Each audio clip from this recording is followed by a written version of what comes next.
Þegar sólin og vorið á veginum hlær og vindarinn úti líkt hvísla, eru fjöllin og vötnin og víðáttan gjær og víðakvið skógarins hvísla. Þá byrjum við ekki bíl eða hest, en með bakpoka göngum vegleysið mest. Og í fallegum dag þegar komið kvöld, þá kynntum við elda og reisum tjöld.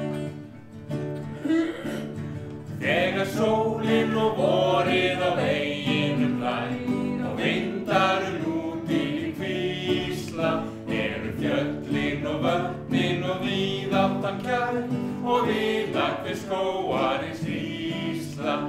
Þá byrjum við ekki